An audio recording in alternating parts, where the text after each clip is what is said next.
Oke, halo semuanya. Kali ini saya akan memaparkan materi yang telah kita pelajari pada mata kuliah Sistem Informasi Akuntansi dan Keuangan. Tapi sebelum memulai, perkenalkan nama saya Ramadias.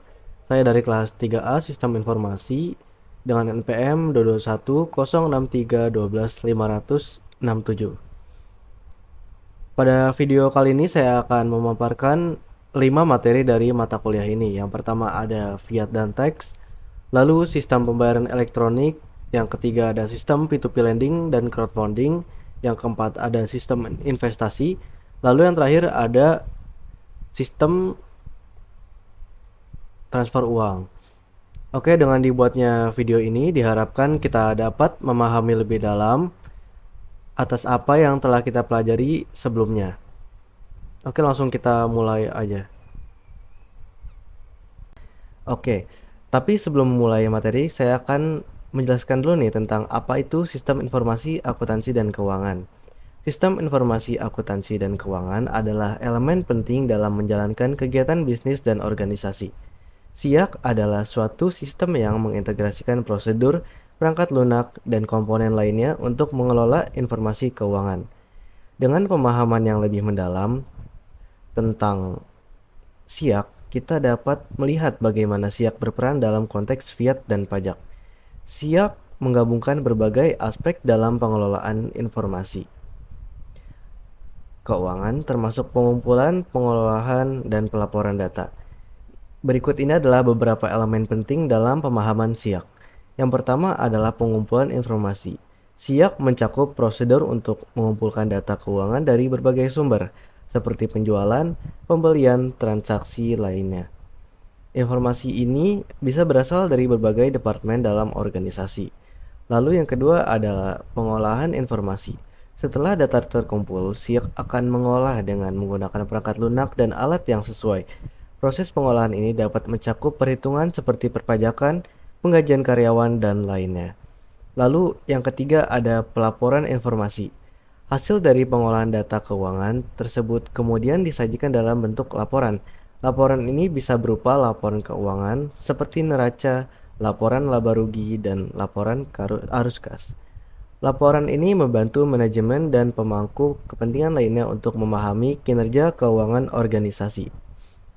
SIAK sangat penting dalam memberikan dasar informasi yang diperlukan untuk pengambilan keputusan yang tepat terkait dengan keuangan. Manajemen menggunakan informasi ini untuk merencanakan, mengendalikan, dan mengelola sumber daya keuangan organisasi. Ketika kita membahas fiat dan pajak, SIAK juga memainkan peran kunci. Fiat adalah mata uang yang dikeluarkan oleh pemerintah, dan pajak adalah kontribusi wajib yang harus dibayar oleh individu dan perusahaan kepada pemerintah. SIAK digunakan untuk merekam semua transaksi keuangan terkait dengan fiat dan pajak. Ini mencakup pencatatan pendapatan, pengeluaran, dan perhitungan pajak. Selain itu, SIAK juga membantu dalam pelaporan pajak kepada pemerintah. Perangkat lunak SIAK dapat menghitung jumlah pajak yang harus dibayarkan berdasarkan aturan dan regulasi pajak yang berlaku. Hal ini memastikan bahwa organisasi mematuhi kewajiban perpajakan mereka dengan benar. Dalam pemahaman yang baik tentang sistem informasi akuntansi dan keuangan, kita dapat mengenali peran pentingnya dalam mengelola informasi keuangan, termasuk aspek-aspek seperti fiat dan pajak, yang merupakan elemen penting dalam operasi organisasi dan pemerintah. Oke, setelah pendahuluan tadi nih, sekarang kita akan meranjak ke penjelasan fiat dan tax. Apa sih fiat currency? Nah, sekarang mari kita fokuskan pada fiat currency. Apa itu fiat currency? Fiat currency atau mata uang fiat adalah bentuk mata uang yang memiliki nilai karena regulasi pemerintah, yang berarti mereka ini nggak didukung oleh aset fisik seperti emas atau perak. Nah, untuk memahami mata uang fiat, berikut adalah penjelasan lebih lanjut tentang kelebihan dan kekurangan dari sistem mata uang ini. Yang pertama itu ada kelebihan. Kelebihan yang pertama adalah kontrol moneter. Nah, salah satu kelebihan terbesar dari fiat currency adalah kemampuan pemerintah dan bank sentral untuk mengendalikan pasokan uang dalam perekonomian. Dengan kontrol ini, mereka dapat merespons perubahan ekonomi dengan berbagai kebijakan monitor seperti penyesuaian suku bunga dan mengatur jumlah uang yang beredar. Hal ini memungkinkan mereka untuk menjaga stabilitas ekonomi dan mencegah gejolak berlebihan. Lalu yang kedua ada kemudahan penggunaan. Fiat currency ini sangat mudah gitu digunakan dalam transaksi sehari-hari. Mata uang kertas dan uang digital memungkinkan individu untuk dengan cepat membayar barang dan jasa tanpa harus membawa atau mengukur komoditas fisik seperti emas atau logam berharga lainnya. Kepraktisan ini membuat fiat currency menjadi pilihan yang nyaman dalam aktivitas ekonomi sehari-hari. Lalu yang ketiga ada fleksibilitas. Nah, si fiat currency ini dia nggak bergantung pada nilai komoditas fisik. Jadi pemerintah dapat merespon perubahan ekonomi dengan lebih fleksibel. Mereka dapat mencetak lebih banyak uang saat ekonomi membutuhkannya untuk mendukung pertumbuhan atau mengurangi pasokan uang untuk mengendalikan inflasi. Lalu setelah menjelaskan tentang kelebihan tadi, sekarang saya akan menjelaskan tentang kekurangannya nih. Kekurangannya itu yang pertama ada rentan terhadap inflasi dan deflasi. Fiat currency sangat rentan terhadap fluktuasi nilai karena nilainya bergantung pada kepercayaan masyarakat. Jika pemerintah mencetak terlalu banyak uang, atau jika masyarakat kehilangan kepercayaan pada mata uang tersebut, maka ini dapat menyebabkan inflasi, yaitu peningkatan harga secara umum. Dan sebaliknya, penarikan tiba-tiba uang dari pasar dapat menyebabkan deflasi, yaitu penurunan harga secara umum. Lalu kekurangan berikutnya itu devaluasi atau depresiasi. Fiat currency juga rentan terhadap devaluasi atau depresiasi, terutama dalam situasi krisis ekonomi, politik, atau sosial di suatu negara. Ketidakstabilan ekonomi, politik, atau perubahan pemerintah yang tidak stabil dapat menyebabkan mata uang lokal kehilangan nilai terhadap mata uang asing. Nah, ini sedikit bahaya ya. Lalu yang ketiga ada tidak ada nilai intrinsik. Salah satu kekurangan utama dari fiat currency adalah bahwa mereka tidak memiliki nilai intrinsik yang melekat padanya. Nilainya sepenuhnya bergantung pada persepsi dan kepercayaan masyarakat. Ini membuatnya rentan terhadap fluktuasi pasar dan spekulasi mata uang. Nah, dalam praktiknya, sebagian besar negara di seluruh dunia saat ini menggunakan fiat currency. Oleh karena itu, kebijakan monitor yang bijak dan stabilitas pemerintah menjadi sangat penting dalam menjaga nilai mata uang ini. Pemerintah dan bank sentral harus berhati-hati untuk memastikan bahwa mata uang tetap stabil dan tidak terlalu terpengaruh oleh gejolak pasar. Lalu, pajak dan sistem akuntansi. Pajak dan sistem informasi akuntansi dan keuangan. Pajak adalah elemen sentral dalam disiplin keuangan dan akuntansi, memiliki implikasi mendalam dalam ekonomi suatu negara. Lebih dari sekedar sumber pendapatan pemerintah, pajak memainkan peran yang sangat penting dalam mengatur dan memengaruhi aktivitas ekonomi. Alokasi sumber daya, distribusi kekayaan, serta stabilitas makroekonomi. Dalam mata kuliah Sistem Informasi dan Keuangan, pemerintah mendalam tentang peran pajak menjadi krusial. Pertama-tama, pajak adalah sumber pendapatan utama bagi pemerintah. Dalam konteks keuangan publik, pajak adalah pemasukan yang penting yang mendukung berbagai layanan publik seperti pendidikan, kesehatan, infrastruktur, pertahanan, dan banyak lagi. Dalam mata kuliah keuangan, kita belajar bagaimana pemerintah merencanakan dan mengelola anggaran dengan mempertimbangkan pendapatan pajak sebagai faktor utama. Pemahaman tentang bagaimana dana ini dialokasikan untuk mencapai tujuan ekonomi dan sosial menjadi esensial dalam analisis kebijakan keuangan. Kedua, pajak memiliki dampak besar pada aktivitas ekonomi. Dalam mata kuliah Sistem Informasi dan Keuangan, kita mempelajari bahwa tarif pajak yang tinggi pada pendapatan individu atau perusahaan dapat memengaruhi keputusan investasi, konsumsi, dan tabungan. Ini berarti bahwa dalam analisis keuangan, kita perlu mempertimbangkan dampak perpajakan saat mengevaluasi strategi investasi atau rencana keuangan. Pajak juga digunakan sebagai alat kebijakan untuk mengatur inflasi, pertumbuhan ekonomi, dan stabilitas keuangan yang menjadi topik penting dalam mata kuliah keuangan. Lalu yang ketiga, pajak bukan hanya tentang pengumpulan dana, tetapi juga tentang bagaimana dana ini dikelola dan dialokasikan. Dalam mata kuliah Sistem Informasi dan Keuangan, kita belajar bahwa manajemen pajak yang mencakup efisiensi, keadilan, dan kepatuhan perpajakan. Efisiensi berkaitan dengan bagaimana pemerintah dapat mengumpulkan dana seefisien mungkin tanpa membebani terlalu berat warga negara atau bisnis. Keadilan di sisi lain melibatkan pertimbangan tentang sejauh mana sistem pajak harus merata dan mengenakan beban yang adil pada berbagai kelompok masyarakat. Dalam mata kuliah Sistem Informasi, kita juga memahami peran teknologi dalam memantau dan mengelola pajak dengan lebih efektif. Lalu yang keempat, dalam konteks akuntansi, perpajakan memiliki dampak signifikan pada laporan keuangan perusahaan. Perusahaan harus menghitung, mencatat, dan melaporkan pajak yang harus mereka bayar, yang melibatkan pemahaman mendalam tentang regulasi pajak yang berlaku, metode perhitungan, serta perlakuan pajak dalam laporan keuangan. Setelah itu, perusahaan juga harus mempertimbangkan dampak perubahan peraturan pajak pada laporan keuangan mereka, yang sering menjadi topik utama dalam mata kuliah akuntansi dan keuangan.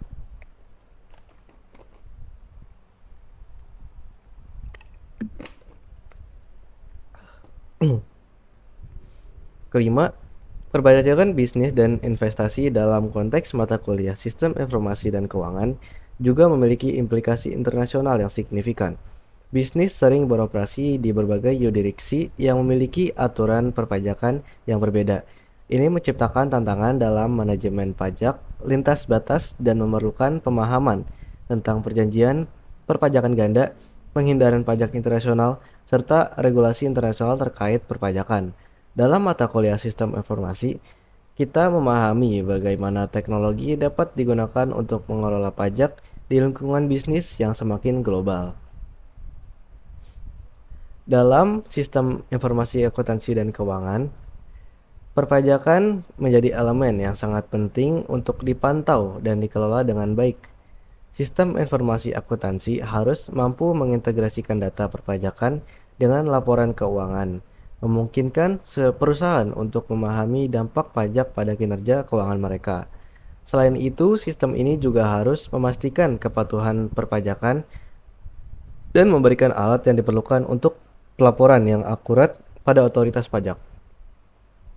Dalam kesimpulan, pajak adalah bagian integral dari keuangan dan akuntansi, memiliki dampak yang luas pada ekonomi, perusahaan, dan individu. Dalam mata kuliah Sistem Informasi dan Keuangan, pemahaman tentang fungsi pajak, manajemen pajak, dan regulasi perpajakan, serta dampaknya pada laporan keuangan menjadi sangat penting. Pemahaman ini adalah aset berharga dalam menjaga kesehatan keuangan suatu negara atau perusahaan, serta dapat mengambil keputusan keuangan yang bijak dalam dunia yang terus berubah.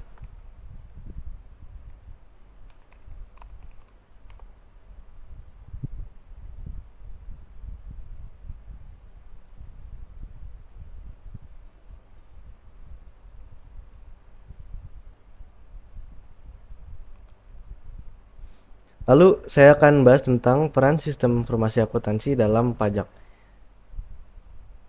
Nah, sistem informasi akuntansi sangat penting dalam pengelolaan pajak. Ini memungkinkan perusahaan untuk pertama, memonitor pengeluaran dan pemasukan yang terkait dengan pajak. Dua,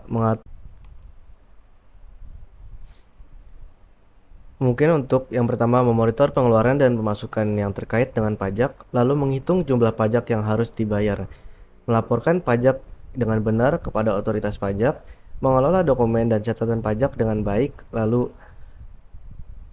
mari kita lihat contoh studi kasus bagaimana perusahaan ABC memanajemen pajak dengan sistem informasi akuntansi. Perusahaan ABC adalah sebuah perusahaan manufaktur yang beroperasi di beberapa negara. Mereka memiliki pendapatan yang signifikan dan berhadapan dengan berbagai jenis pajak seperti pajak penghasilan perusahaan, pajak penjualan, dan pajak kepemilikan properti di berbagai yurisdiksi. Perusahaan ini menggunakan sistem informasi akuntansi yang terintegrasi yang memainkan peran kunci dalam manajemen pajak mereka.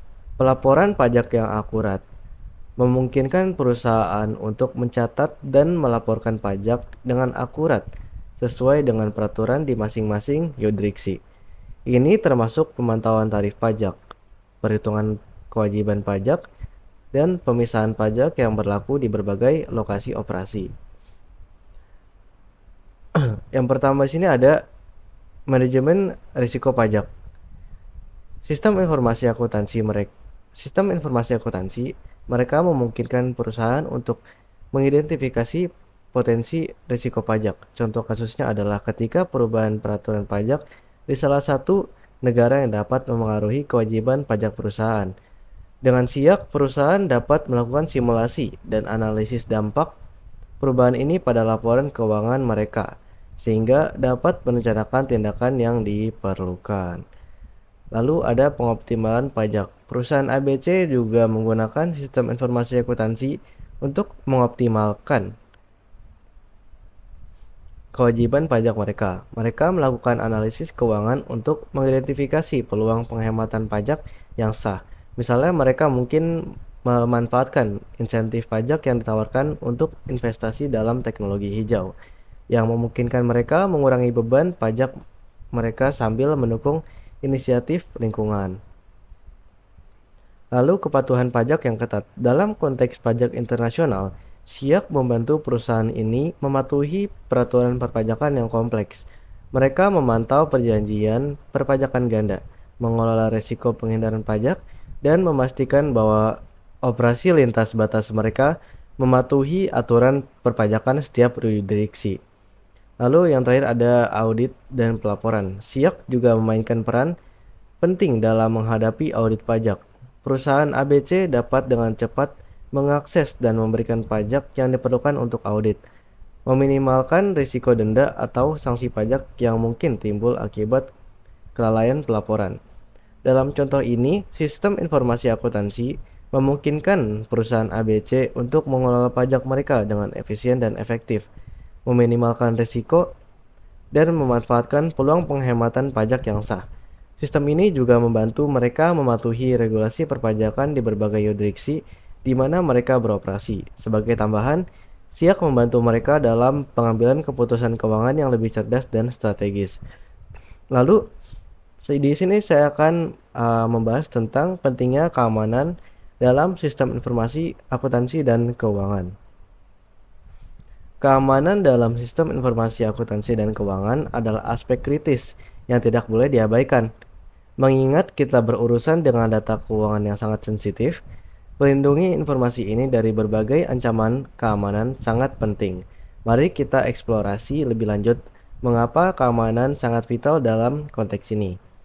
Yang pertama adalah kerahasiaan data. Informasi keuangan perusahaan seperti laporan keuangan, data pelanggan dan rekening bank termasuk dalam kategori informasi yang sangat sensitif. Pelanggaran keamanan yang mengakibatkan akses tidak sah ke data ini dapat menyebabkan kerugian finansial dan reputasi yang serius. Misalnya, pencurian data pelanggan atau kebocoran laporan keuangan dapat merusak kepercayaan pelanggan dan investor, yang mengakibatkan sanksi hukum. Lalu yang kedua ada integritas data. Selain kerahasiaan, integritas data juga sangat penting nih. Data yang terlindungi harus tetap utuh, tidak mengalami perubahan yang tidak sah. Upaya perusakan atau manipulasi data keuangan dapat merusak keandalan laporan keuangan, yang pada gilirannya dapat merugikan pemegang saham dan pemangku kepentingan lainnya. Lalu yang ketiga ada ketersediaan data. Dalam dunia yang semakin digital, ketersediaan data adalah hal yang sama pentingnya dengan kerahasiaan dan integritas. Ancaman seperti serangan cyber, perangkat keras lunak, atau bencana alam bisa mengganggu ketersediaan data. Dalam konteks keuangan, ketersediaan data yang diperlukan dapat berdampak besar pada keberlangsungan bisnis dan pengambilan keputusan. Lalu yang keempat ada kepatuhan regulasi. Kepatuhan dengan peraturan dan standar keamanan yang berlaku adalah suatu keharusan. Banyak negara memiliki regulasi ketat terkait perlindungan data keuangan seperti GDPR di Uni Eropa atau HIPAA di Amerika Serikat. Pelanggaran terhadap peraturan ini dapat mengakibatkan denda yang besar dan konsekuensi hukum lainnya. Lalu yang kelima ini ada ancaman cyber. Perusahaan dalam bidang akuntansi dan keuangan adalah target umum bagi pelaku kejahatan cyber. Ancaman meliputi serangan cyber, malware, phishing, dan pencurian identitas. Keamanan cyber yang lemah dapat membuka pintu bagi pelaku jahat untuk mengakses data keuangan perusahaan dan merusak operasi bisnis. Lalu yang keenam ada pelanggaran insider. Ancaman keamanan tidak selalu berasal dari luar. Kadang-kadang pelanggaran data dapat terjadi melalui tindakan insiders, seperti karyawan atau mantan karyawan yang memiliki akses ke data keuangan sensitif. Oleh karena itu, perusahaan juga perlu memiliki kontrol yang ketat dan pemantauan atas akses internal ke sistem informasi. Lalu yang ketujuh ada pemulihan data. Selain mencegah pelanggaran keamanan, perencanaan pemulihan data yang baik adalah penting. Dalam kasus bencana, peretasan, atau kesalahan manusia, perusahaan perlu memiliki salinan cadangan data keuangan yang dapat dipulihkan dengan cepat. Lalu yang terakhir ada pelatihan dan kesadaran. Selain teknologi, pendidikan dan pelatihan karyawan tentang praktik keamanan yang baik juga sangat penting nih. Karyawan yang sadar akan ancaman keamanan dan tahu bagaimana melindungi data keuangan perusahaan adalah pertahanan pertama dalam melawan ancaman. Dalam mata kuliah Sistem Informasi dan Keuangan, mahasiswa harus dipahami tentang betapa pentingnya aspek keamanan dalam mengelola sistem informasi yang berhubungan dengan keuangan. Mereka perlu memahami berbagai ancaman keamanan dan teknik perlindungan data yang efektif untuk memastikan integritas, kerahasiaan, dan ketersediaan informasi keuangan yang vital ini. Selain itu, pemahaman tentang regulasi dan kepatuhan juga merupakan bagian krusial dari kurikulum mata kuliah ini. Nah, tadi itu kita udah membahas tentang sistem perpajakan ya. Berikutnya kita akan membahas tentang bagaimana sistem pembayaran elektronik. Tapi sebelum itu kita istirahat dulu ya bentar ya. Haus, haus banget.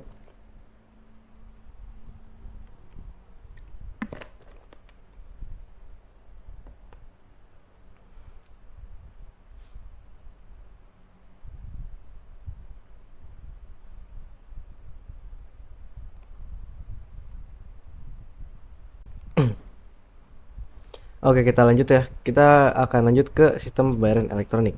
Sistem pembayaran elektronik adalah salah satu komponen penting dalam ekosistem bisnis modern yang memengaruhi proses keuangan dan akuntansi perusahaan.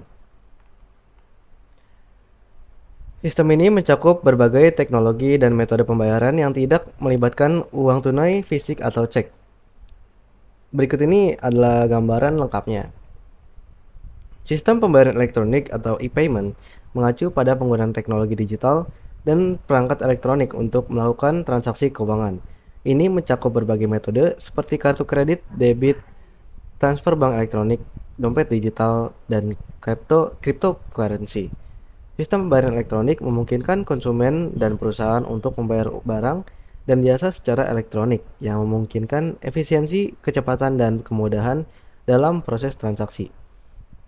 Sistem pembayaran elektronik atau sering disebut sebagai e-payment adalah suatu konsep dan infrastruktur yang memungkinkan individu dan bisnis untuk melakukan transaksi keuangan menggunakan teknologi digital dan perangkat elektronik. Sistem ini mencakup berbagai metode pembayaran yang dapat digunakan dalam dunia digital, memungkinkan konsumen dan perusahaan untuk mengakses berbagai layanan keuangan tanpa harus bergantung pada uang tunai atau cek fisik. Beberapa contoh metode pembayaran elektronik yang umum digunakan mencakup kartu kredit. Mencakup beberapa contoh berikut. Yang pertama ada kartu kredit. Kartu kredit adalah salah satu metode pembayaran elektronik yang paling umum. Pemegang kartu kredit dapat menggunakan kartu mereka untuk melakukan pembelian secara online atau di toko fisik. Transaksi ini kemudian dicatat dan dapat dibayarkan oleh pemegang kartu pada akhir bulan. Lalu ada yang kedua ini namanya debit. Kartu debit adalah cara untuk melakukan pembayaran elektronik. Perbedaannya adalah bahwa transaksi dibebankan secara langsung dari rekening bank pemegang kartu, sehingga tidak ada utang yang harus dibayar di akhir bulan. Jadi kalau kredit tadi itu semacam ngutang gitulah istilahnya. Sedangkan debit ini yang langsungnya. Jadi harus punya saldo dulu nih baru bisa dipakai untuk si debit ini. Lalu yang ketiga ada transfer bank elektronik. Nah, transaksi ini melibatkan transfer dana dari satu rekening bank ke rekening bank lainnya secara elektronik. Ini sering digunakan untuk pembayaran tagihan, transfer antar bank, dan berbagai transaksi bisnis. Lalu yang keempat ada dompet digital. Dompet digital atau aplikasi Dompet digital adalah aplikasi atau platform yang memungkinkan pengguna untuk menyimpan uang mereka secara digital dan melakukan transaksi dengan mudah. Contoh dompet digital yang populer adalah PayPal, ePayPal, Google Pay, dan sebagainya. Lalu yang kelima ada cryptocurrency. Mata uang digital seperti Bitcoin, Ethereum, dan Litecoin adalah bentuk pembayaran elektronik yang menggunakan teknologi blockchain. Mereka memungkinkan transaksi internasional yang cepat dan aman tanpa melibatkan bank atau pihak ketiga. Lalu berikut ini adalah komponen sistem pembayaran elektronik. Yang pertama ada pengguna atau user. Ini mencakup konsumen, bisnis, dan pihak ketiga yang terlibat dalam transaksi. Pengguna adalah elemen kunci dalam sistem pembayaran elektronik.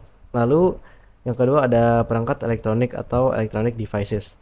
Pengguna menggunakan perangkat seperti komputer, smartphone, tablet, dan mesin kasir untuk mengakses sistem pembayaran elektronik. Lalu yang ketiga ada jaringan atau network. Jaringan komunikasi dan internet memungkinkan perangkat elektronik untuk terhubung ke penyedia layanan pembayaran. Penyedia layanan pembayaran atau payment service providers adalah salah satu komponen juga nih. Entitas seperti bank, fintech, dan perusahaan kartu kredit yang menyediakan infrastruktur untuk memfasilitasi memfasilitasi transaksi pembayaran. Lalu berikutnya ada prosesor pembayaran atau payment processor. Ini adalah entitas yang memproses dan mengotomatisasi transaksi. Mereka memvalidasi transaksi, memindahkan dana, dan mengintegrasikan data ke dalam sistem akuntansi. Lalu yang keenam ada lembaga regulasi atau regulatory bodies. Lembaga pemerintah yang mengatur dan mengawasi sistem pembayaran elektronik untuk memastikan keamanan, kepatuhan, dan perlindungan konsumen. Lalu berikutnya ada keuntungan dari penggunaan sistem pembayaran elektronik nih. Yang pertama adalah kemudahan dan kecepatan. Transaksi yang dilakukan dengan cepat dan mudah tanpa perlu menghitung uang tunai atau menunggu cek cairan. Jadi kan kalau misalkan kita transaksi manual itu kayak ya harus dihitung dulu gitu.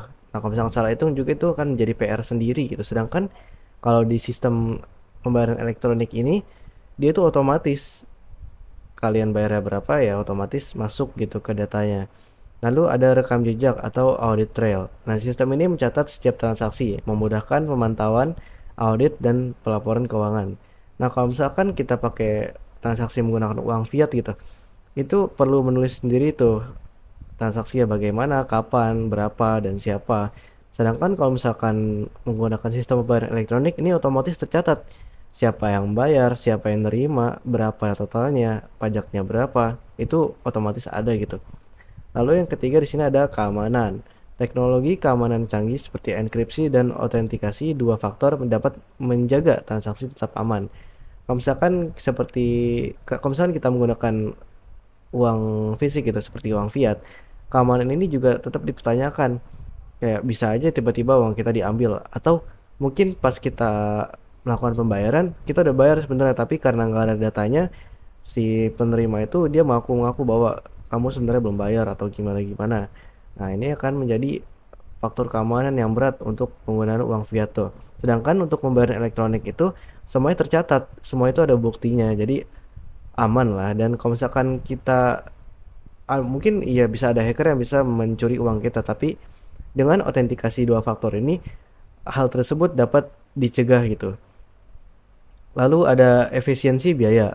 Nah, sistem pembayaran elektronik itu mengurangi biaya percetakan dan pengelolaan uang tunai, serta mengurangi risiko kesalahan manusia. Nah, kalau misalkan kita pakai uang fiat seperti tadi telah disebutkan, tentu butuh modal lagi gitu untuk mencetak uangnya, walaupun ini telah ditampung atau dibebankan kepada pemerintah itu, tapi tetap ini menjadi hal yang perlu dipertimbangkan. Nah, sedangkan untuk sistem pembayaran elektronik semuanya itu elektronik, kita nggak perlu fisik, nggak perlu dicetak, yang penting di maintain saja gitu, jadi biayanya bisa lebih efisien.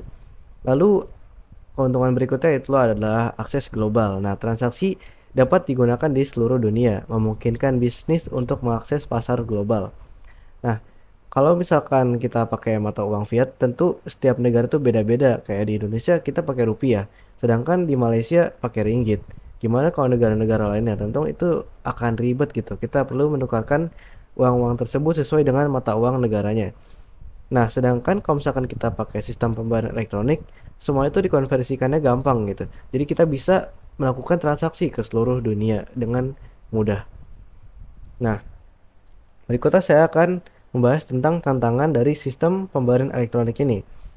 Nah, meskipun keamanan tadi aman gitu, ada autentikasi, enkripsi, tetapi tetap ini menjadi tantangan sendiri dari sistem pembayaran elektronik ini. Karena seperti peretasan data, penipuan online merupakan masalah yang sering terjadi dalam sistem pembayaran elektronik ini.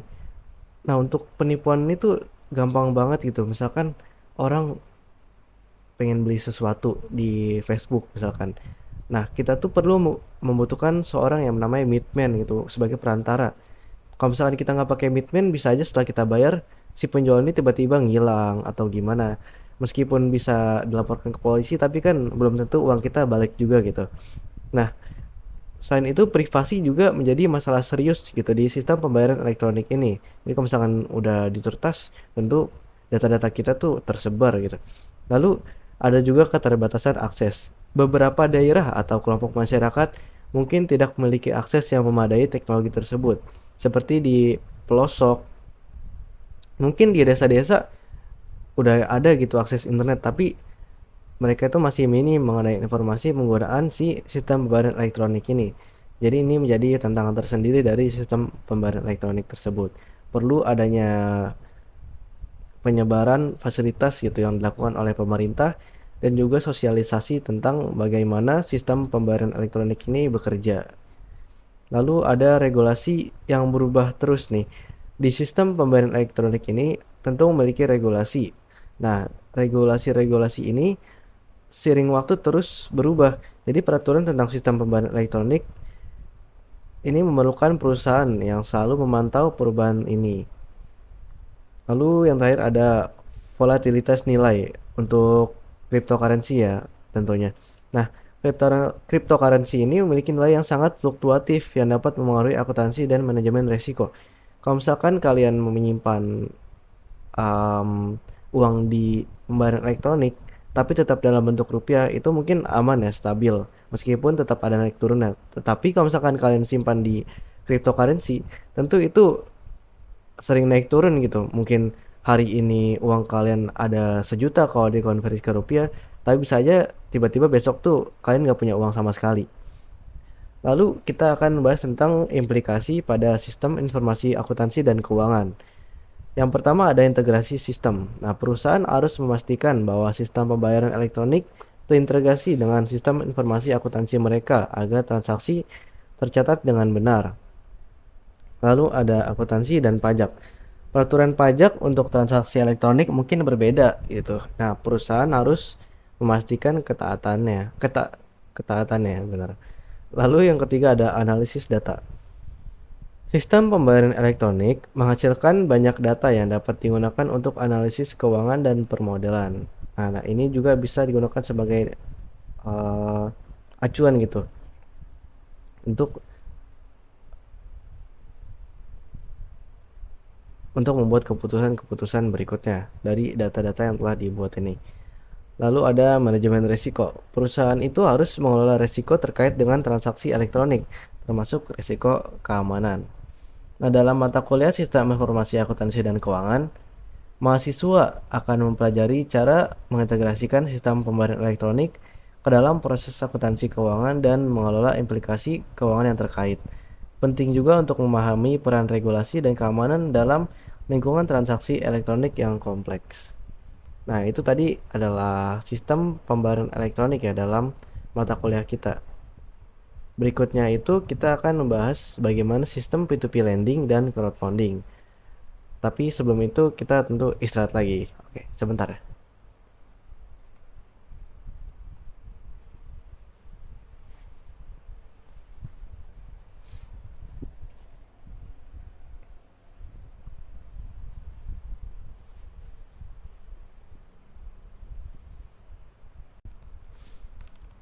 Oke, kita lanjut ya ke penjelasan berikutnya, yaitu tentang sistem P2P lending dan crowdfunding.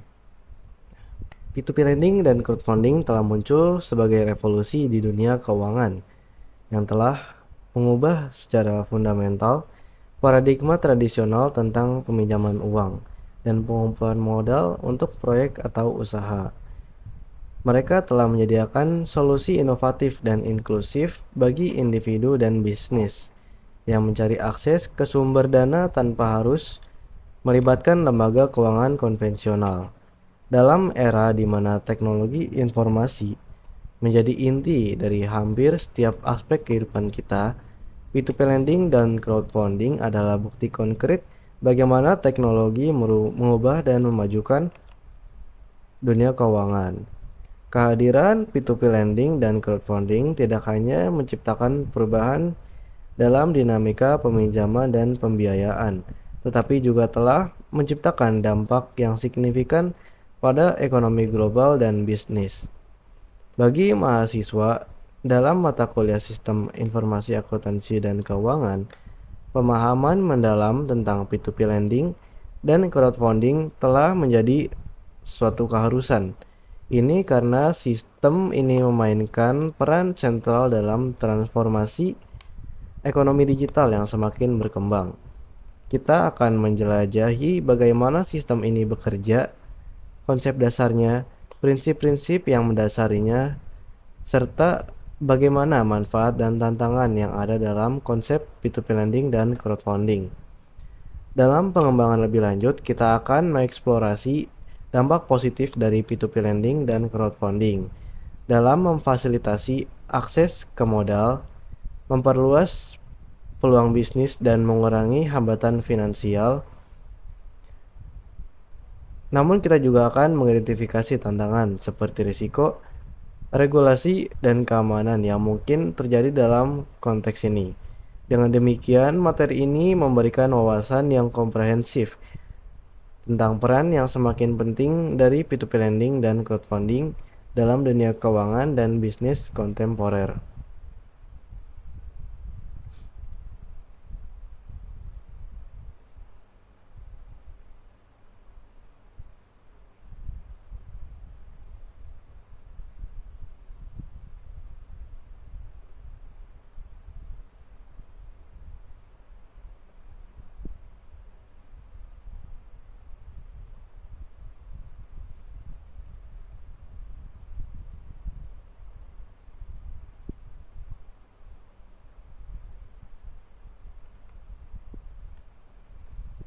Yang pertama, apa itu P2P lending? P2P lending, singkatan dari peer-to-peer lending, adalah sebuah inovasi dalam dunia keuangan yang mengubah cara orang dan bisnis mendapat akses ke sumber pendanaan. Model ini memungkinkan individu atau perusahaan yang membutuhkan dana untuk terhubung langsung dengan individu atau entitas lain yang bersedia menyediakan pinjaman atau biasa disebut investor melalui platform online khusus.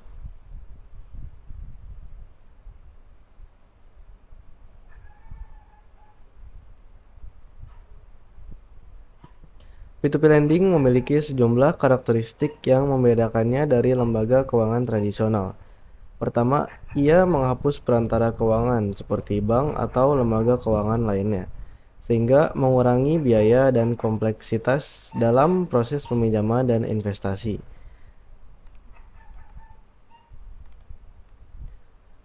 Kedua, platform P2P lending biasanya menggunakan teknologi untuk memfasilitasi seluruh proses termasuk pengajuan pinjaman, evaluasi risiko kredit, penetapan suku bunga, dan penagihan. Hal ini membuat proses menjadi lebih cepat dan efisien. Pada dasarnya, P2P lending menciptakan kesempatan bagi individu atau perusahaan yang kurang diakui oleh lembaga keuangan tradisional untuk meminjam uang. Sebaliknya, ini memberikan cara alternatif bagi investor untuk mengalokasikan dana mereka dan mendapatkan imbal hasil yang lebih tinggi daripada investasi konvensional. Dalam konteks bisnis, P2P lending juga dapat digunakan sebagai sarana pembiayaan yang lebih fleksibel dan mudah diakses dibandingkan dengan metode tradisional. Hal ini dapat membantu usaha kecil dan menengah atau UKM untuk mendapatkan modal yang mereka butuhkan untuk pertumbuhan dan pengembangan. Namun, seperti halnya jenis investasi atau peminjaman lainnya, P2P lending juga memiliki risiko yang harus dipertimbangkan. Risiko ini mencakup kemungkinan peminjam gagal membayar pinjaman atau volatilitas pasar yang memengaruhi kinerja investasi. Oleh karena itu, penting bagi para peminjam dan investor untuk memahami risiko ini dengan baik dan membuat keputusan berdasarkan analisis yang cermat. Secara keseluruhan, P2P lending telah menjadi solusi keuangan yang signifikan dalam menghubungkan peminjam dan investor secara langsung melalui platform online, dengan potensi untuk mengubah lanskap perbankan dan pendanaan tradisional. Nah, lalu bagaimana sih cara P2P lending ini bekerja? Peminjam mengajukan permohonan pinjaman dengan jumlah yang mereka butuhkan dan tujuan pembiayaan. Yang pertama, peminjam itu mengajukan permohonan pinjaman. Proses dimulai ketika peminjam mengajukan permohonan pinjaman melalui platform P2P.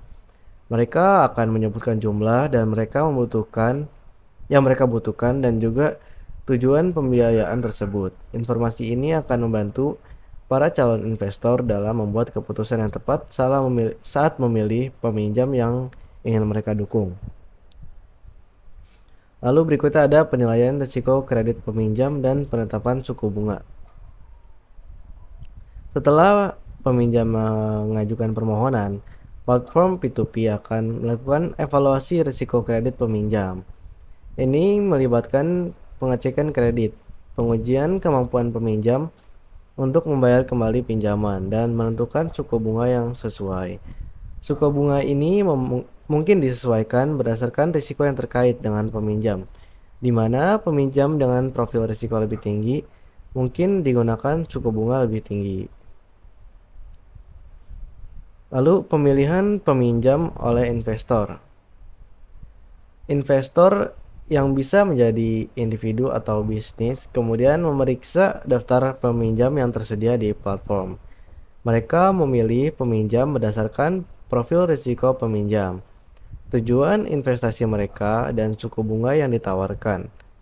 Ini adalah tahap di mana investor dapat melakukan diversifikasi portofolio mereka dengan berinvestasi dalam beberapa pinjaman untuk mengurangi risiko. Lalu ada pengumpulan dana dari berbagai investor.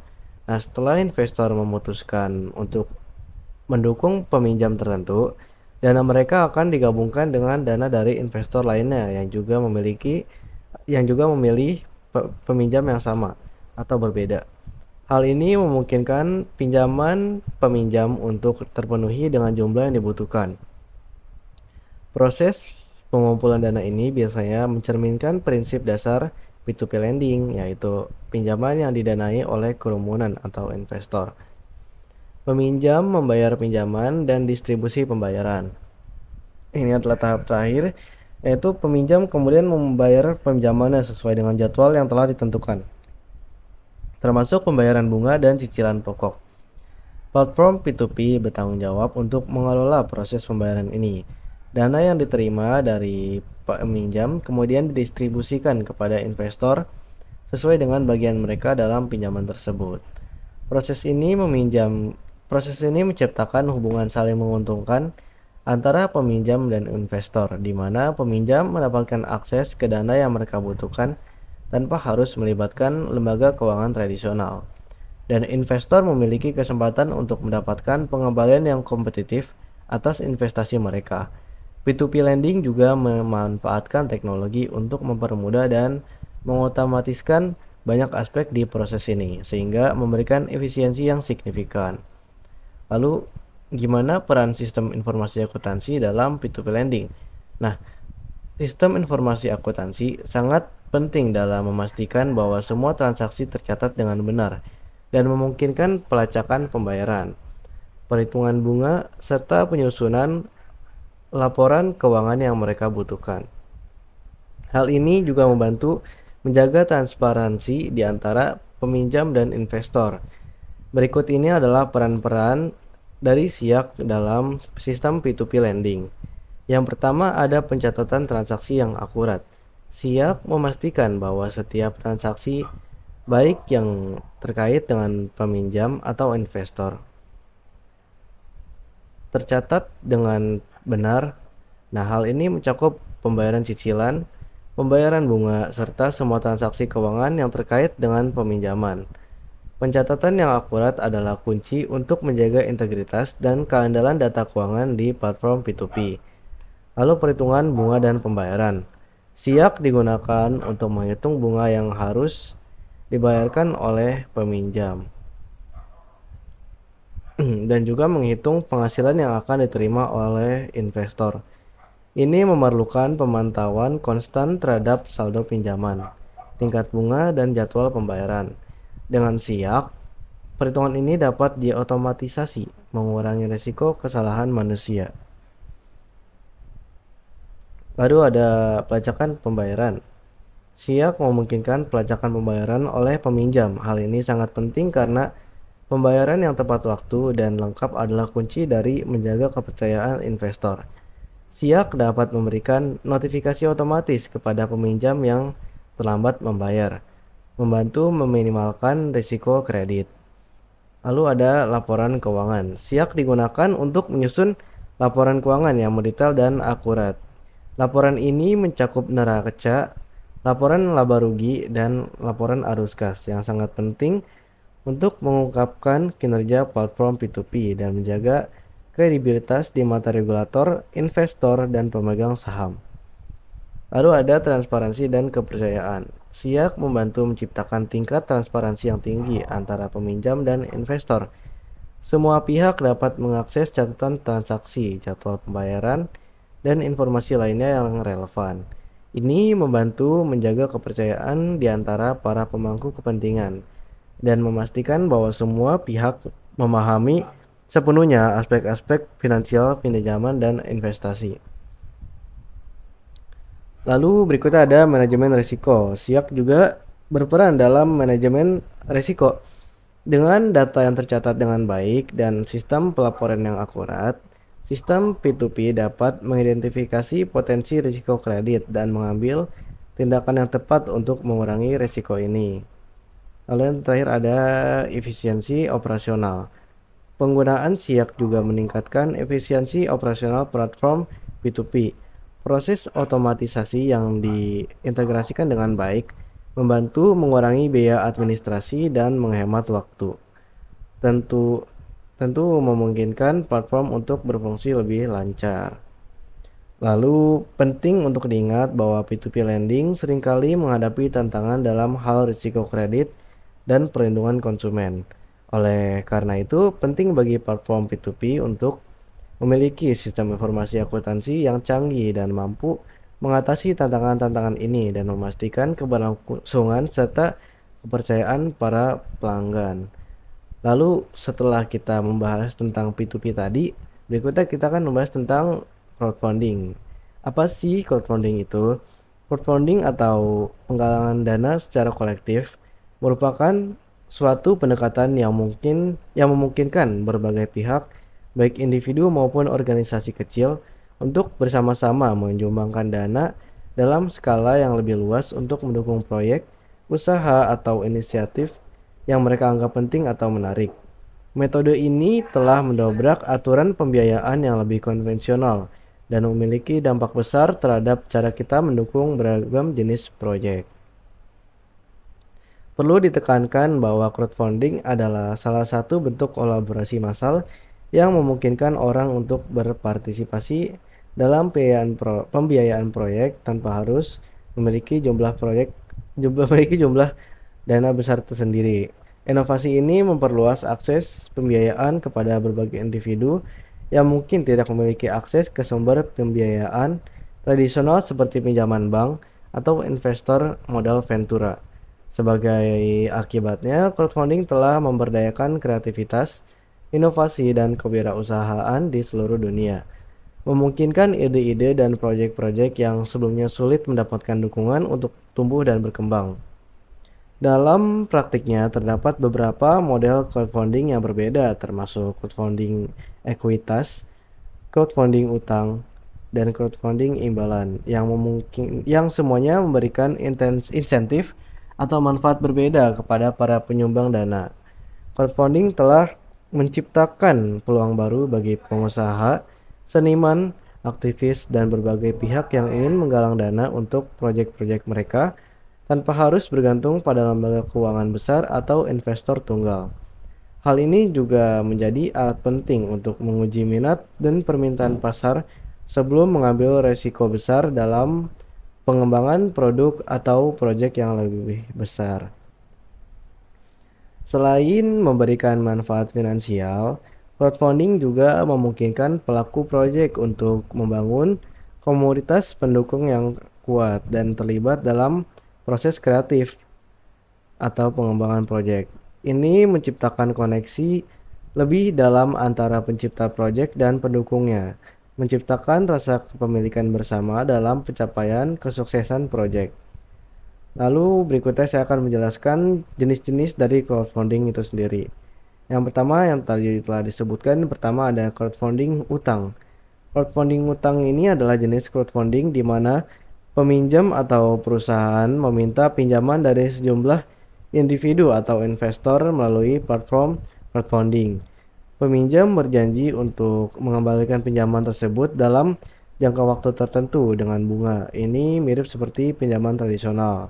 Tetapi perbedaannya adalah sumber pendanaan berasal dari banyak individu atau investor yang bersedia memberikan pinjaman.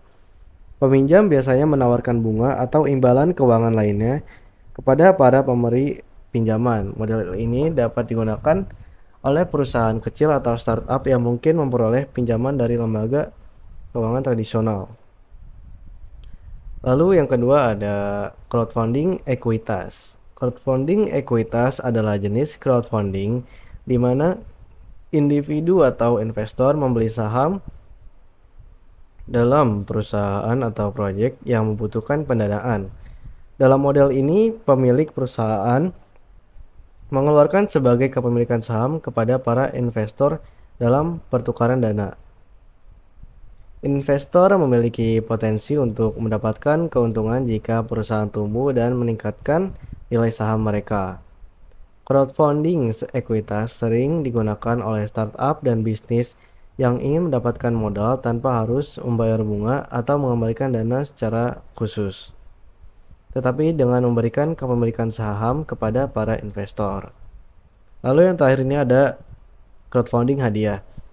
Crowdfunding hadiah adalah jenis crowdfunding di mana orang mendukung proyek atau inisiatif tertentu sebagai balasannya. Mereka menerima imbalan berupa barang atau layanan yang dihasilkan oleh proyek tersebut. Ini berbeda dari crowdfunding hutang dan ekuitas karena tidak ada kewajiban bagi pemilik proyek untuk mengembalikan dana atau memberikan kepemilikan saham kepada pendukung. Pemberi hadiah mungkin menerima produk yang dihasilkan oleh proyek, akses eksklusif ke layanan, atau hadiah lainnya sesuai dengan tingkat kontribusi mereka. Crowdfunding hadiah sering digunakan untuk mendukung proyek kreatif seperti film independen, musik, produksi fisik, atau proyek seni. Selain 3 jenis crowdfunding di atas, ada juga jenis crowdfunding lainnya seperti crowdfunding real estate yang mendanai investasi properti, lalu crowdfunding sosial yang mendanai inisiatif sosial atau amal, dan crowdfunding perusahaan peer-to-peer atau perusahaan meminjamkan uang satu sama lain. Nah, jenis crowdfunding yang digunakan dapat bervariasi tergantung pada proyek atau kebutuhan pendanaan yang spesifik. Lalu peran sistem informasi akuntansi dan keuangan dalam crowdfunding tersendiri akan saya jelaskan juga nih. Nah, sistem informasi akuntansi dan keuangan dalam crowdfunding membantu mengelola dana yang terkumpul, mengawasi proyek yang didanai, dan memungkinkan investor atau pendukung untuk melacak bagaimana dana mereka digunakan. Ini juga penting untuk melaporkan hasil investasi kepada para pemodal. SIAK memainkan peran yang sangat penting dalam mengelola sistem crowdfunding. SIAK dalam konteks crowdfunding membantu pengelolaan dana yang terkumpul, mengawasi proyek yang didanai, serta memfasilitasi pelacakan dan pelaporan dana kepada para pemodal.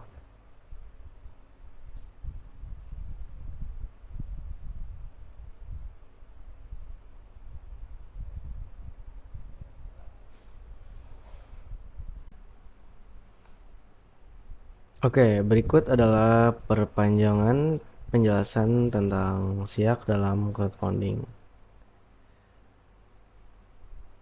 Yang pertama adalah pengolahan dana. SIAK ini digunakan untuk mengatur dan memonitor semua transaksi keuangan yang terkait dengan crowdfunding. Ini termasuk pengumpulan dana dari investor atau pendukung, memproses pembayaran kepada peminjam atau penerima dana, dan memastikan bahwa dana disalurkan sesuai dengan ketentuan kontrak atau perjanjian crowdfunding. SIAK juga memungkinkan pemeriksaan keamanan dan keabsahan transaksi keuangan, membantu mencegah penipuan dan memastikan bahwa dana disimpan dan dikelola dengan benar. Pemantauan proyek adalah salah satu hal nih. SIAK memungkinkan pemantauan proyek yang didanai secara real time. Hal ini penting untuk memastikan bahwa dana yang diberikan oleh investor atau pendukung digunakan sesuai dengan rencana awal proyek. Pemilik proyek atau peminjam juga dapat memberikan pembaruan berkala melalui SIAK untuk memberikan transparansi kepada para pemodal mengenai kemajuan proyek, pengeluaran, dan pencapaian yang telah dicapai. Lalu berikutnya adalah pelacakan penggunaan dana. SIAK mencatat semua transaksi dalam pengeluaran yang terkait dengan proyek crowdfunding. Hal ini memungkinkan untuk melacak dengan rinci bagaimana dana yang terkumpul digunakan. Pemilik proyek harus memberikan bukti yang mendukung setiap pengeluaran dan memastikan bahwa dana digunakan sesuai dengan perjanjian crowdfunding. Ini memberikan rasa percaya diri kepada para pemodal bahwa dana mereka digunakan secara efektif. Pelaporan dan transparansi. SIAK juga digunakan untuk menghasilkan laporan keuangan dan progres proyek yang bisa diakses oleh para pemodal. Laporan ini memberikan informasi tentang penggunaan dana, kemajuan proyek, dan hasil investasi. Transparansi dalam pelaporan sangat penting dalam membangun kepercayaan antara pemilik proyek dan para pemodal. Manajemen risiko. SIAK dapat membantu dalam mengidentifikasi dan mengolah risiko yang terkait dengan crowdfunding. Dengan tata keuangan yang tepat, pemilik proyek dan investor dapat memantau performa proyek dan mengambil tindakan korektif jika diperlukan. Ini membantu dalam mengurangi risiko kegagalan proyek dan kerugian finansial. Dengan demikian, SIAK berperan sebagai alat yang sangat penting dalam menjaga integritas dan transparansi dan efisiensi dalam proses crowdfunding. Dengan bantuan SIAK, para pemodal dapat memiliki keyakinan bahwa dana mereka dikelola dengan baik, sementara pemilik proyek dapat mendapatkan keuntungan finansial yang mereka butuhkan untuk mewujudkan proyek mereka. Lalu berikutnya saya akan menjelaskan tentang tantangan dan keuntungan tersendiri nih dari sistem peer-to-peer lending dan crowdfunding. Untuk tantangan ini pertama adalah risiko kredit. Ada risiko bahwa peminjam dalam peer-to-peer lending tidak akan mengembalikan pinjaman atau proyek dalam crowdfunding mungkin gagal. Lalu ada regulasi. Kedua sistem ini harus memenuhi peraturan keuangan yang berbeda di berbagai negara. Nah, jadi di beda negara tuh tentu peraturannya beda juga. Lalu ada kualitas proyek. Dalam crowdfunding ada risiko bahwa proyek yang didanai mungkin tidak sesuai dengan harapan. Lalu untuk keuntungannya sendiri dari kedua sistem ini, yang pertama itu adalah akses ke dana.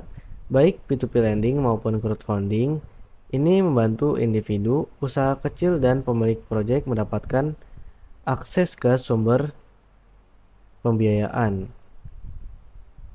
yang mungkin sebelumnya sulit atau tidak tersedia melalui lembaga keuangan tradisional. Ini membantu mengatasi masalah kesenjangan pembiayaan yang sering dihadapi oleh kelompok-kelompok ini. Lalu yang kedua ada diversifikasi investasi. Baik P2P lending maupun crowdfunding memungkinkan para investor untuk mendiversifikasi portofolio mereka dengan berinvestasi dalam berbagai proyek atau pinjaman. Diversifikasi ini membantu dalam mengurangi risiko dan meningkatkan potensi imbal hasil investasi. Kemudian yang ketiga ada kemudahan akses.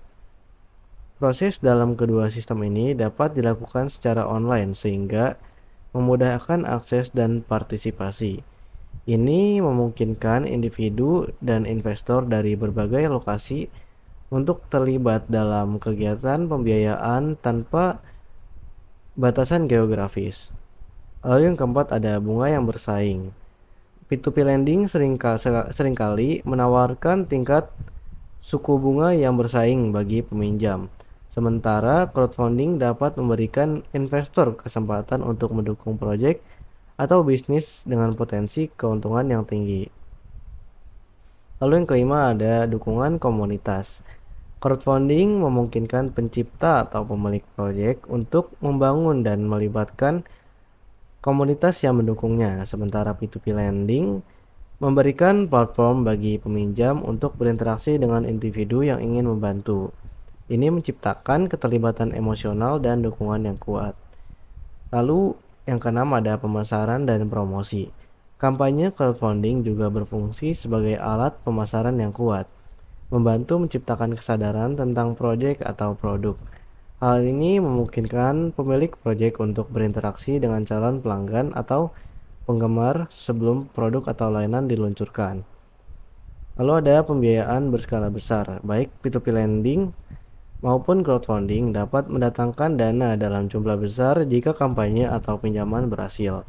Hal ini memungkinkan proyek-proyek besar untuk terwujud dan usaha berkembang dengan cepat.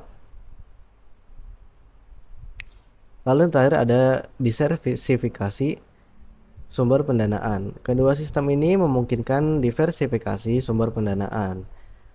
Pemilik proyek atau peminjam dapat mendapatkan dana dari berbagai individu atau investor yang mungkin memiliki minat atau motif berbeda. Sementara ada banyak keuntungan dalam P2P lending dan crowdfunding. Penting juga untuk diingat bahwa risiko terkait dengan keduanya. Bagi para investor, risiko melibatkan kemungkinan gagalnya proyek atau pinjaman yang didanai. Bagi peminjam atau pemilik proyek, risiko melibatkan kemungkinan gagal membayar kembali peminjaman atau memenuhi janji-janji kampanye crowdfunding. Oleh karena itu, penting untuk melakukan analisis yang cermat dan memahami risiko sebelum terlibat dalam aktivitas ini. Nah, tadi itu adalah penjelasan ulang mengenai sistem P2P lending dan crowdfunding yang telah kita pelajari pada mata kuliah Sistem Informasi Akuntansi dan Keuangan. Nah, berikutnya kita akan membahas mengenai sistem investasi nih, yaitu materi terbaru yang telah kita pelajari.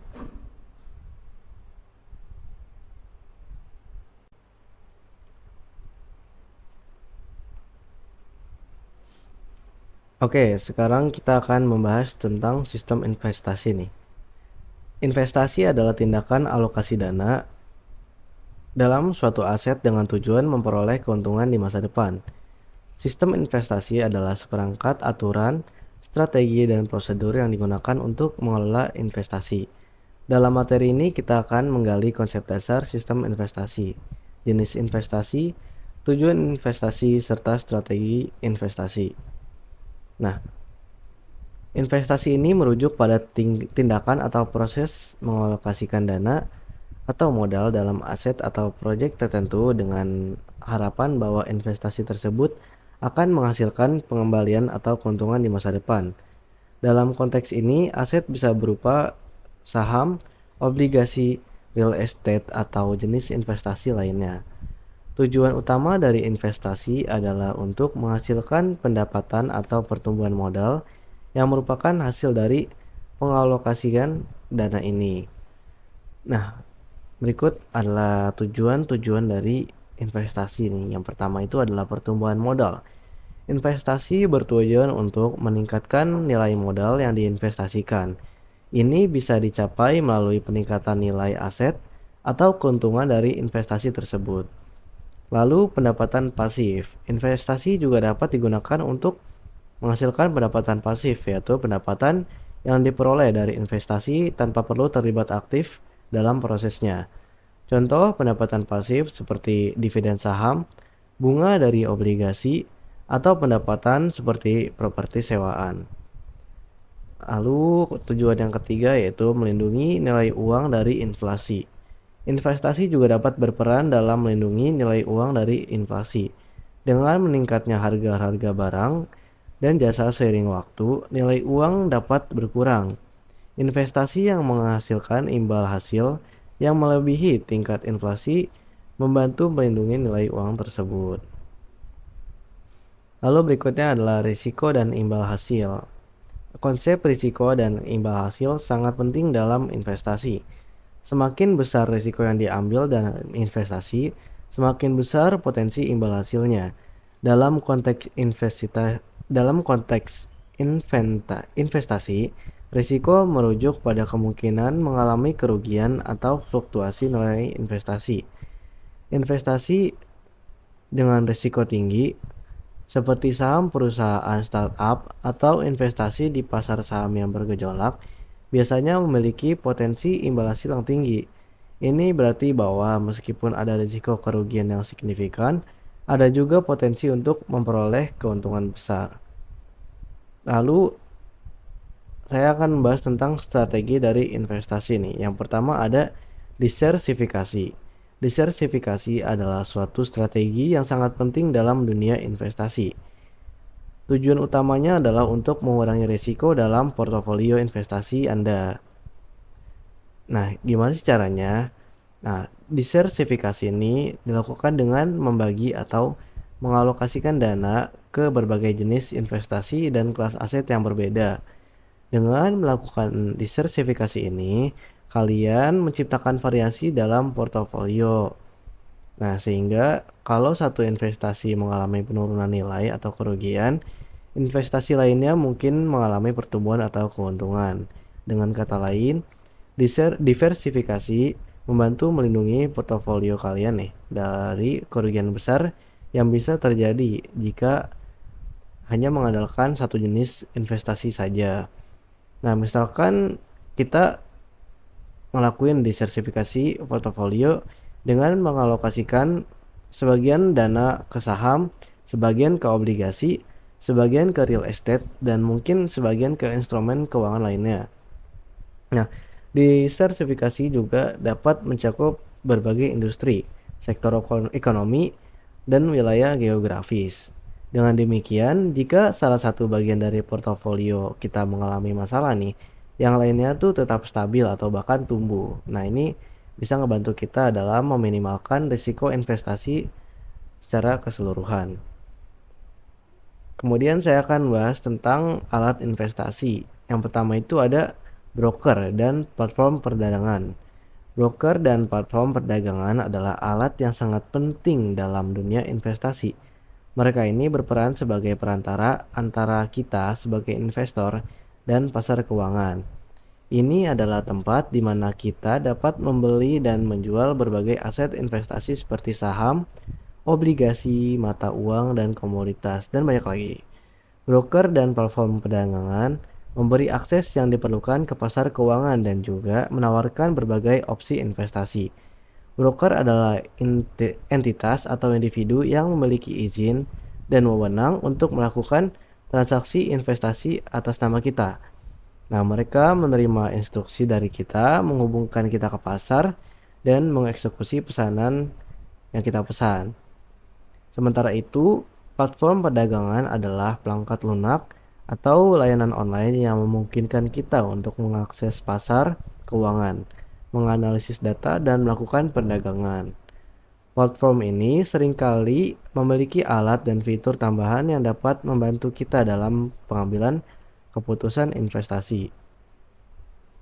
Lalu yang kedua ini ada manajer investasi. Manajer investasi adalah para profesional yang memiliki pengetahuan mendalam tentang pasar keuangan. Mereka berperan dalam membantu kita mengelola portofolio investasi nih.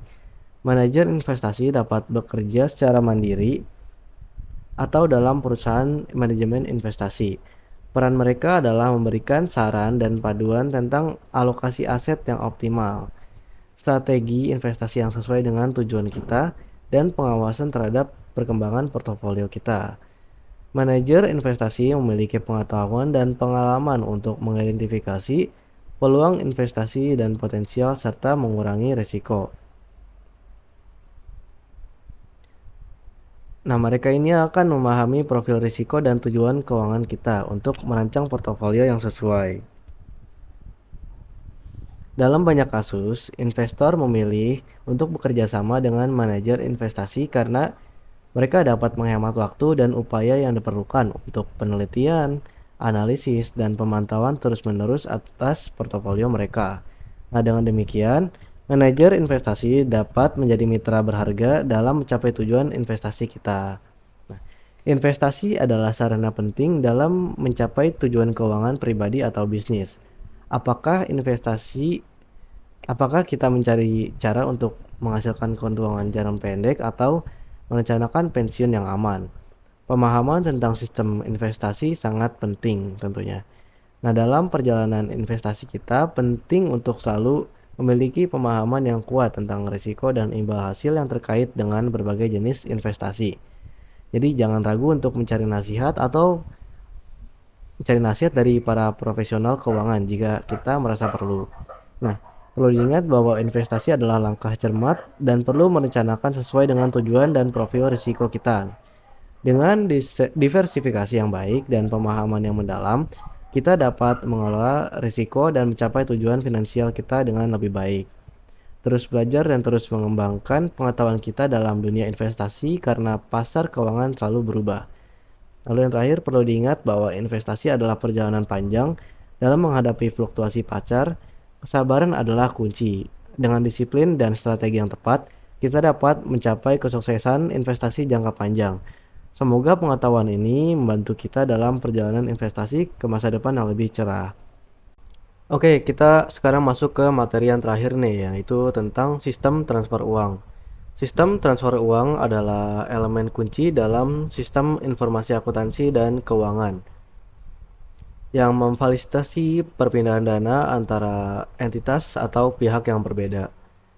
Dalam konteks bisnis dan keuangan, ini mencakup transaksi perbankan, pembayaran, dan transfer dana dalam negeri dan internasional. Di bawah ini, kita akan menjelaskan beberapa aspek penting dalam sistem transfer uang. Yang pertama, saya akan menjelaskan tentang transfer lalu lintas giro. Transfer lalu lintas giro adalah salah satu cara yang paling umum digunakan untuk mentransfer uang dalam suatu wilayah atau negara. Giro adalah rekening yang digunakan oleh individu atau perusahaan untuk menyimpan dana, dan pemilik giro dapat melakukan transfer uang dari rekening mereka ke rekening lain yang sama dengan mudah. Ini memungkinkan transaksi tanpa harus menggunakan uang tunai, dan transfer giro ini biasanya melibatkan bank atau lembaga keuangan yang mengelola rekening tersebut. Contoh transfer lalu lintas giro adalah ketika kita membayar tagihan listrik dengan menggunakan rekening giro kita. Nah, kita cuma perlu ngasih nomor rekening giro kita kepada pihak penyedia listrik. dan mereka akan mengurangi jumlah tagihan dari saldo rekening kita. Atau ketika kita menerima gaji dari suatu perusahaan atau perusahaan yang di mana tempat kita kerja. Nah, perusahaan ini akan menambahkan jumlah gaji ke rekening kita. Transfer lalu lintas giro memiliki beberapa keuntungan seperti praktis karena kita nggak perlu pakai uang tunai lagi atau cek untuk melakukan transaksi, lalu cepat. Cepat di sini maksudnya transfer uang bisa dilakukan dalam hitungan menit atau detik. Lalu yang ketiga ini adalah aman. Risiko kehilangan atau dicuri uang tunainya itu sangat rendah. Tapi transfer lalu lintas giro ini juga memiliki beberapa keterbatasan. Seperti yang pertama ada biaya. Bank atau lembaga keuangan pasti mengenakan biaya administrasi atau transaksi untuk setiap transfer uang. Lalu ada persyaratannya nih. Nah, kita ini harus memiliki rekening giro di bank atau lembaga keuangan yang sama dengan penerima atau pengirim uang. Kalau misalkan berbeda, ini pasti biayanya tinggi gitu. Lalu ada kesalahan. Nah, transfer uang ini bisa aja gagal karena kesalahan teknis atau manusia. Lalu saya akan menjelaskan tentang sistem clearing sistem clearing elektronik. Sistem clearing elektronik adalah infrastruktur yang digunakan oleh bank dan lembaga keuangan untuk memproses dan menyelesaikan transaksi keuangan. Dalam sistem clearing elektronik, transaksi yang tercatat dalam buku besar bank diproses secara elektronik dan diselaraskan dengan transaksi lainnya. Ini memungkinkan transaksi untuk diselesaikan dengan cepat dan efisien. Contoh sistem clearing elektronik yang terkenal adalah Automated Clearing House atau ACH di Amerika Serikat.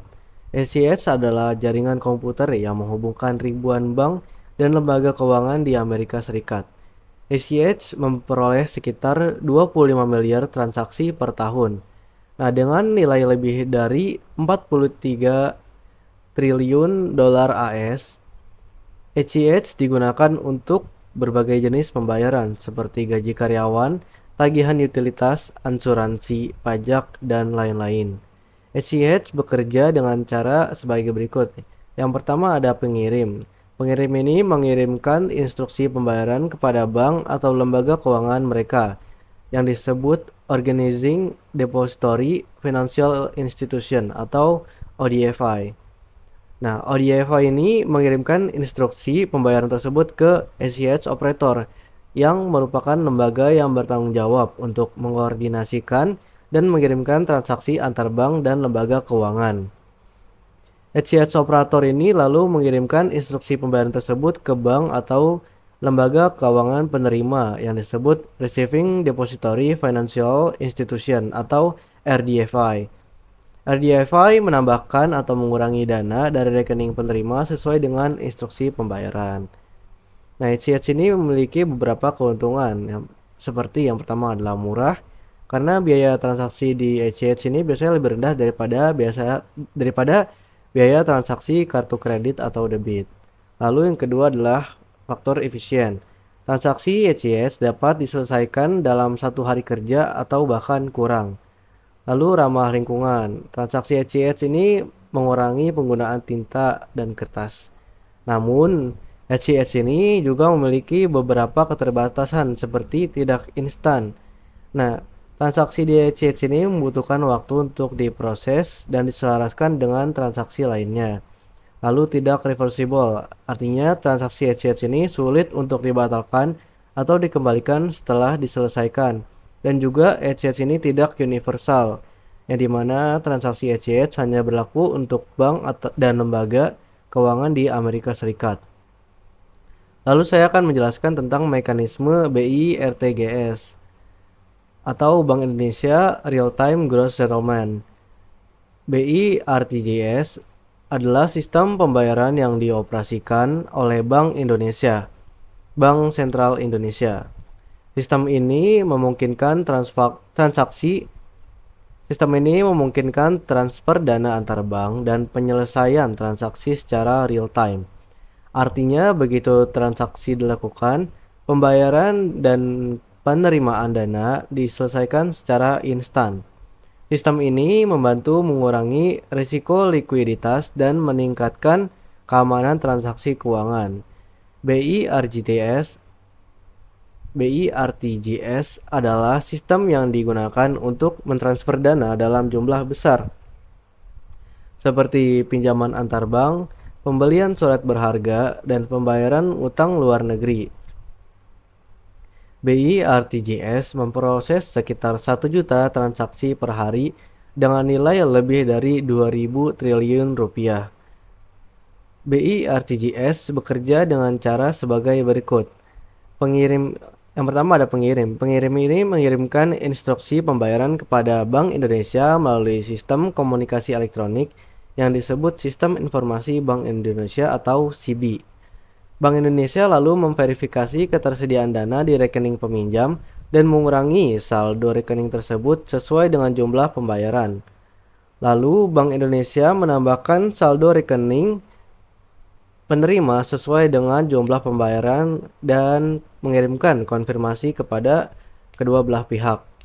BI-RTGS memiliki beberapa keuntungan. Yang pertama itu cepat, karena transaksi BI-RTGS ini diselesaikan dalam hitungan detik. Lalu aman, karena transaksi BI-RTGS dilindungi oleh hukum dan peraturan yang berlaku. Lalu juga akurat, karena transaksi BI-RTGS ini tidak memerlukan rekonsiliasi atau penyesuaian ulang. Namun, BI-RTGS juga memiliki beberapa keterbatasan.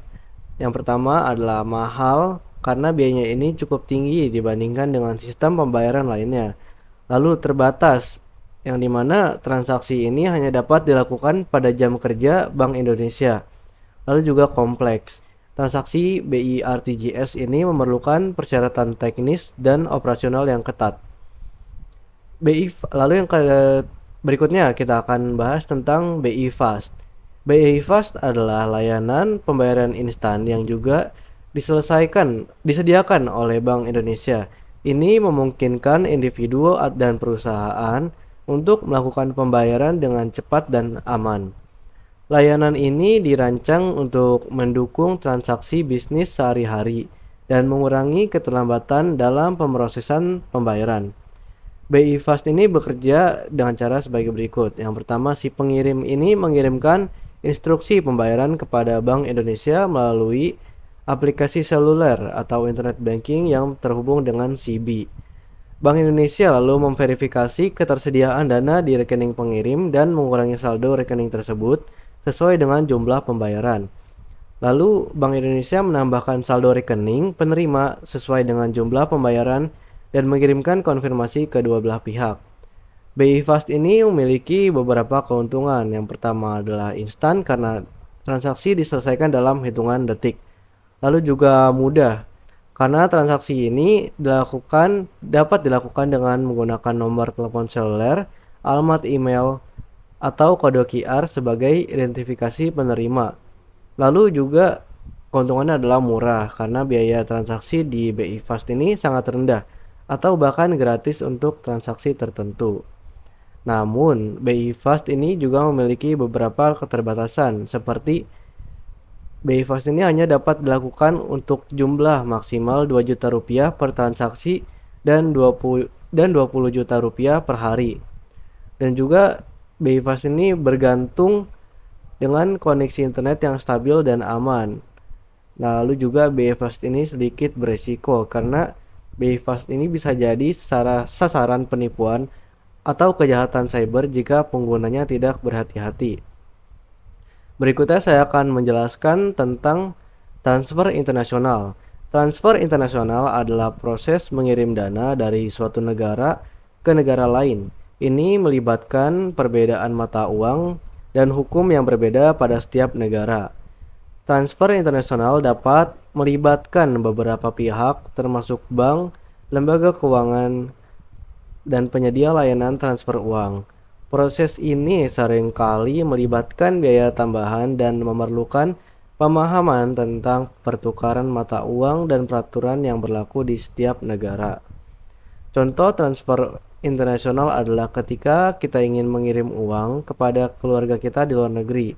Nah, kita ini dapat menggunakan berbagai cara untuk melakukan hal tersebut, seperti transfer bank, kartu debit atau kredit, cek atau layanan transfer uang online seperti Western Union atau MoneyGram. Transfer internasional memiliki beberapa keuntungan. Yang pertama adalah luas, karena ini dapat mencakup hampir semua negara di dunia, lalu juga fleksibel, yang dimana artinya transfer internasional dapat disesuaikan dengan kebutuhan dan preferensi pengguna, seperti jumlah, frekuensi, dan metode pembayaran. Lalu juga keuntungan ketiga adalah cepat. Transfer internasional dapat diselesaikan dalam hitungan menit atau jam bergantung pada layanan yang digunakan. Namun tentu saja layanan transfer internasional ini memiliki beberapa keterbatasan. Seperti yang pertama ini adalah mahal. Biaya transaksi transfer internasional biasanya sangat tinggi dibandingkan dengan transfer lokal atau domestik. Biaya ini dapat mencakup biaya konversi mata uang, biaya pengiriman, biaya penerimaan, dan pajak. Lalu juga kompleks. Transfer internasional memerlukan dokumen dan informasi yang lengkap dan akurat untuk memenuhi persyaratan hukum dan peraturan di setiap negara. Kesalahan atau kelalaian dapat menyebabkan penundaan atau penolakan transaksi.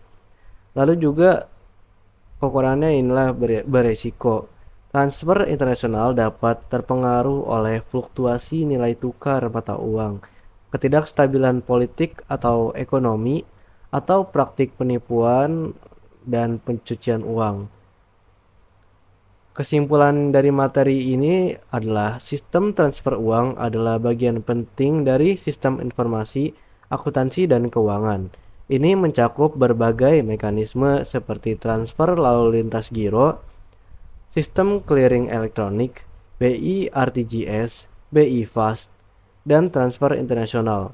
Memahami dan mengelola sistem ini dengan baik adalah kunci bagi perusahaan dan individu dalam menjalankan operasi keuangan yang efisien dan aman.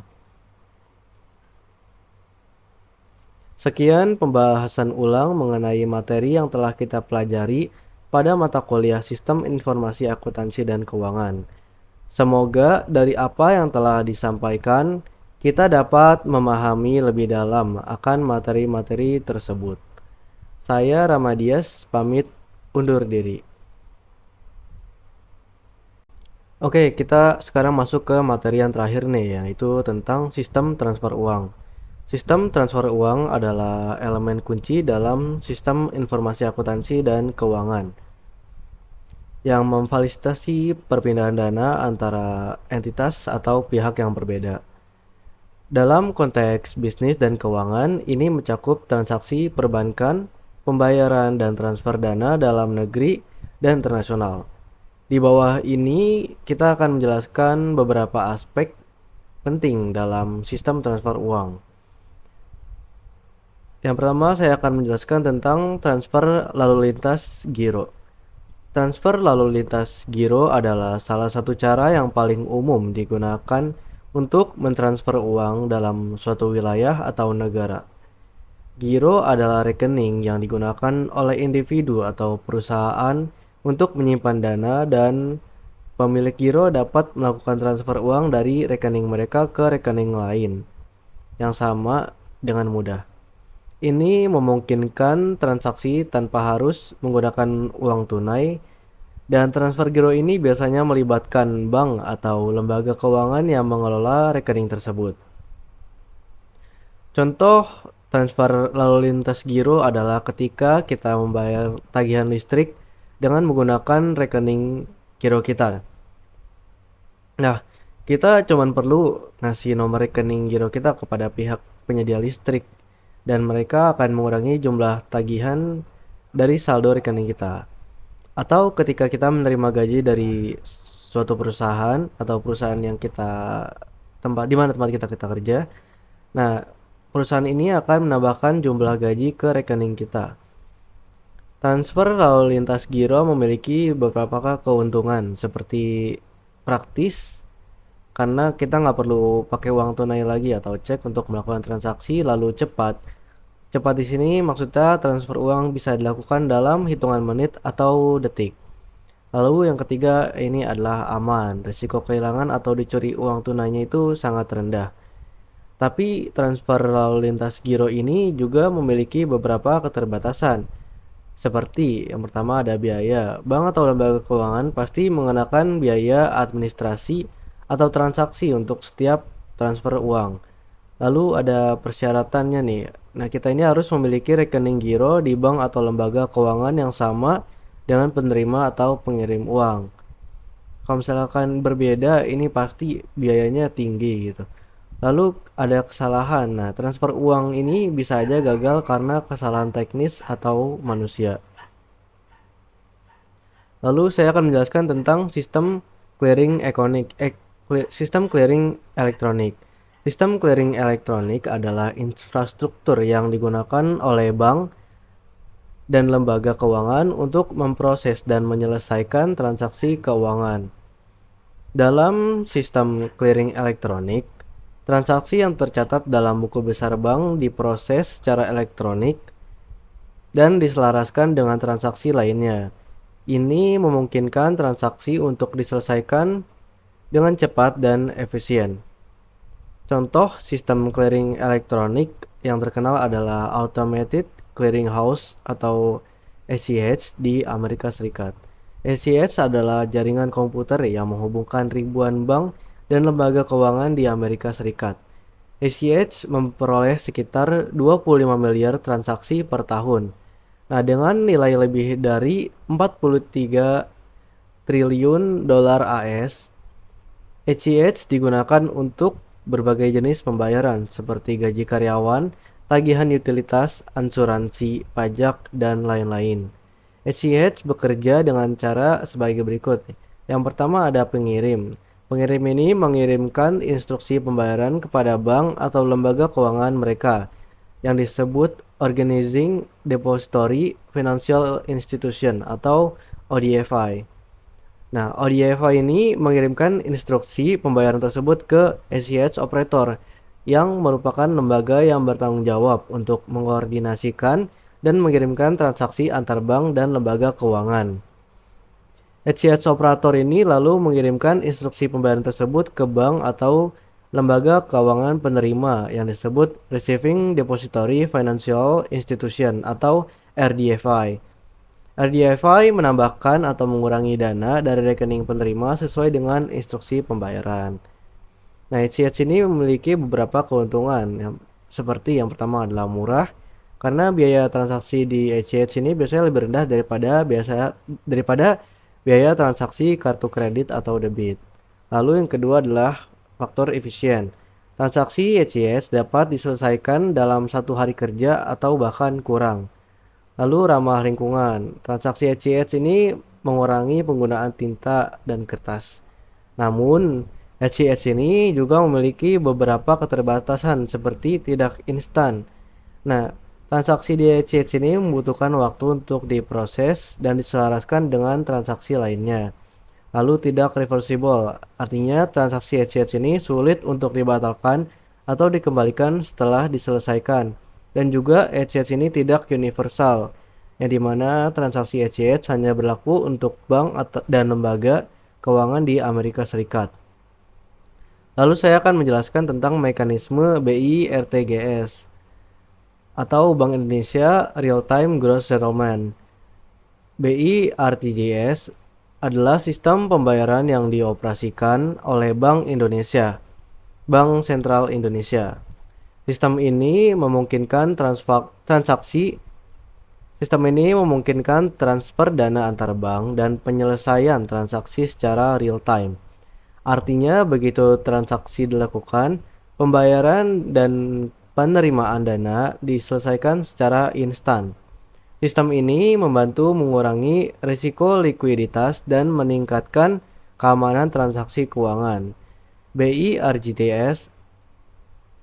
RTGS adalah sistem yang digunakan untuk mentransfer dana dalam jumlah besar, seperti pinjaman antar bank, pembelian surat berharga, dan pembayaran utang luar negeri.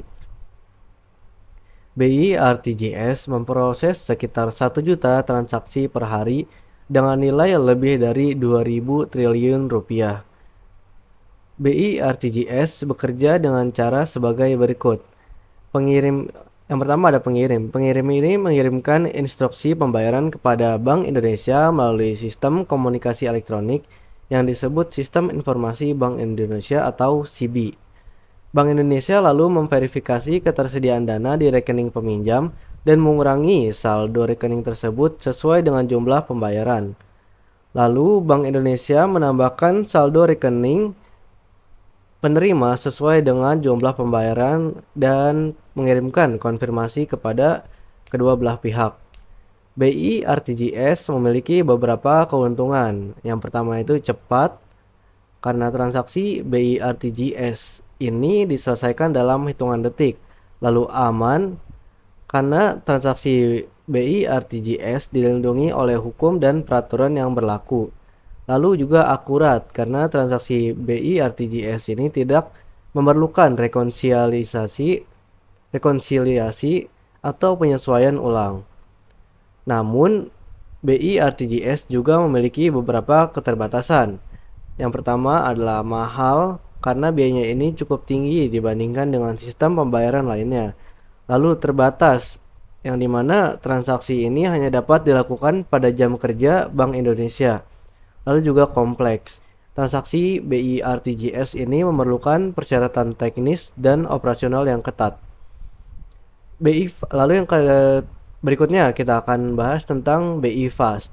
BI Fast adalah layanan pembayaran instan yang juga disediakan oleh Bank Indonesia. Ini memungkinkan individu dan perusahaan untuk melakukan pembayaran dengan cepat dan aman. Layanan ini dirancang untuk mendukung transaksi bisnis sehari-hari dan mengurangi keterlambatan dalam pemrosesan pembayaran. BI Fast ini bekerja dengan cara sebagai berikut. Yang pertama, si pengirim ini mengirimkan instruksi pembayaran kepada Bank Indonesia melalui aplikasi seluler atau internet banking yang terhubung dengan SIBI. Bank Indonesia lalu memverifikasi ketersediaan dana di rekening pengirim dan mengurangi saldo rekening tersebut sesuai dengan jumlah pembayaran. Lalu, Bank Indonesia menambahkan saldo rekening penerima sesuai dengan jumlah pembayaran dan mengirimkan konfirmasi ke dua belah pihak. BI Fast ini memiliki beberapa keuntungan. Yang pertama adalah instan karena transaksi diselesaikan dalam hitungan detik. Lalu juga mudah, karena transaksi ini dapat dilakukan dengan menggunakan nomor telepon seluler, alamat email, atau kode QR sebagai identifikasi penerima. Lalu juga keuntungannya adalah murah, karena biaya transaksi di BI Fast ini sangat rendah, atau bahkan gratis untuk transaksi tertentu.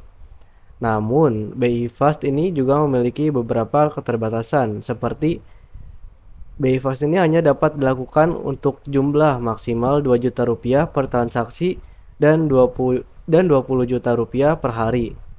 Dan juga BI Fast ini bergantung dengan koneksi internet yang stabil dan aman. Lalu juga BI Fast ini sedikit beresiko karena BI Fast ini bisa jadi sasaran penipuan atau kejahatan cyber jika penggunanya tidak berhati-hati. Berikutnya saya akan menjelaskan tentang transfer internasional. Transfer internasional adalah proses mengirim dana dari suatu negara ke negara lain.